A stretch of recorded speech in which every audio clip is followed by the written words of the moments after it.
अखेर हिवाळी अधिवेशन 2025 आणि अंगणवाडी सेविका, मदतनीस व कर्मचारी यांच्याबाबत आली आहे सर्वात मोठी ब्रेकिंग न्यूज. ती म्हणजे 10 डिसेंबर रोजी नागपूर अधिवेशनावर धडकणार अंगणवाडी कर्मचाऱ्यांचा थेट मोर्चा. पाहूया याबाबत सविस्तर.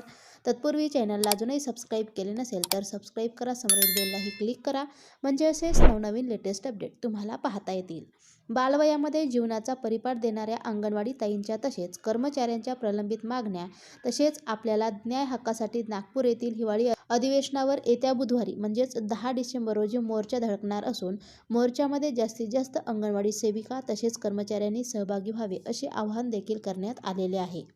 प्रशासनातील मूळ पाया म्हणजे अंगणवाडी. या केंद्रापासूनच शासनाच्या विविध योजना राबवल्या जातात तसेच अंमलबजावणी करण्यात येते.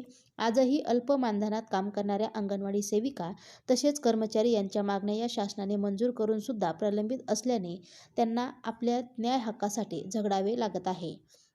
यामध्ये प्रामुख्याने शासनाच्या वतीने 25 जानेवारी 2024 रोजी अंगणवाडी सेविकांना 15,000 रुपये मानधन तसेच मदतनीस यांना 8,500 रुपये जाहीर केले होते. यामध्ये प्रोत्साहन भत्त्याचा उल्लेख नव्हता, परंतु शासनाने त्याला हरताळ फासून सेविकेला 2,000 रुपये तर मदतनीस यांना 1,000 रुपये प्रोत्साहन भत्ता देण्याचे आदेश निर्गमित करण्यात आले आहेत. दिलेल्या आश्वासनाऐवजी फक्त वेळ प्रोत्साहन भत्ता देऊन त्याला सोयीस्करपणे बगल दिलेली आहे. तर दुसऱ्या मागणीमध्ये शासनाच्या योजना ह्या समाजातील शेवटच्या घटकापर्यंत नेण्याचे काम सदर कर्मचारी हे करत असून त्यांना अद्यापपर्यंत शासकीय कर्मचाऱ्यांचा दर्जा देखील देण्यात आलेला नाही.